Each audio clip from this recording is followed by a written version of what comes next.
Nagulat ako kasi nag-follow sa akin yung kaduo ko noon. Ewan ko lang bakit nag-follow sa akin kasi siguro namimiss ako. At dahil miss ko na din siya kaya agad akong nag-follow back sa kanya. At nung in-stalk ko siya ay ito yung mga nakita ko. Grabe, napaka-cute mo pa din talaga at napakaganda. Kaya auto-heart agad sa akin ito. At dahil nababoard din ako ngayong araw ay aayain ko siya maglaro sa Classic. Kinakabahan ako kasi ang tagal niya pumasok. Iniisip ko na din na ayaw niya na ata ako kalaro. Pero hindi ko inaasahan na i-accept pala niya yung invite ko. Wala na, ang saya ko na. I'm so happy.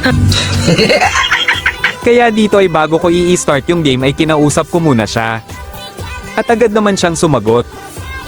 Long time no see ah. Napindot mo lang ata eh hahaha. No, kamusta ka na?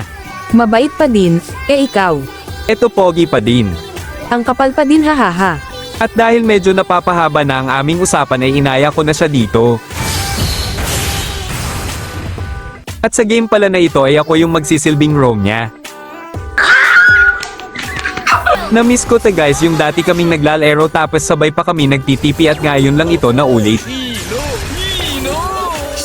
Nakita ko siyang hinahabol ni Guinevere dito kaya ililigtas ko siya.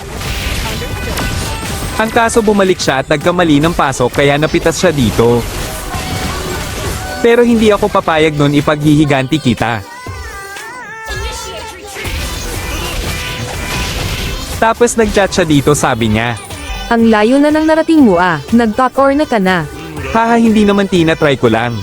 At saka guys, hindi naman ako kalakasan. Sadyang may inspirasyon lang talaga ako sa game na to, huwag kayo maingay haha.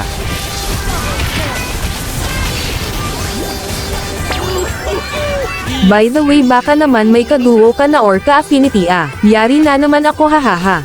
After you left till now, hindi na ako nagduo pa. Nax, may pa-English pa talaga ako dun. Pero sa aaminin ko, na-miss ko talaga siya sobra. Why? Lakas-lakas mo eh sayang hahaha. Ikaw lang kasi yung ka-vibes ko, tsaka nag-focus ako magpalakas para hindi iwan hahaha. Oo guys, siya lang talaga ka-vibes ko noon nung naglalaro pa kami. At simula nung hindi ko na siya nakita doon ako nag-start magpalakas para hindi ko na maranasan maiwan hahaha. Anyari ba sa atin before? Malay ko sa'yo, nagulat na lang ako in-unfollow mo na ako EHH. Ewan ko lang guys, ano nangyari sa amin noon. Kasi sa pagkakaalam ko nasira cellphone ko noon kaya hindi na ako nakapaglaro at ilang months din ako bago makabalik. Pero for now nakalaro ko ulit siya kaya hindi ko nasasayangin ng oras na kasama ko siya ngayon.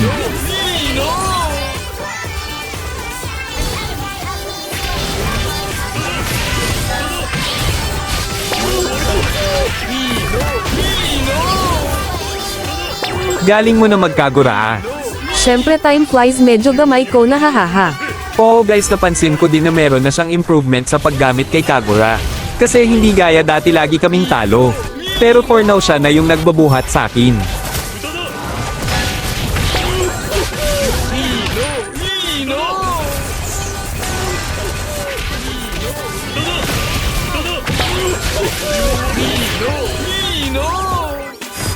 Legit ba wala ka nakaduo or what, since we stopped?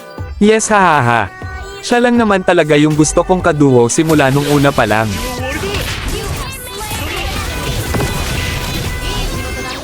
At dito guys, dahil naubos na yung kalaban at nakapag-lord na din yung kakampi ko kaya natapos na itong laban. Kung mapapanood mo man ka-cutie, sana maglaro pa tayo hahaha. Guys, andito na nga pala ang Naruto Shippuden. At tingnan nyo kung gaano kaganda itong statue ni Gamakichi. At nandito na din ang loading screen ni Naruto. Diba sobrang angas at ganda nito? At syempre hindi magpapahuli ang loading screen ni Sasuke.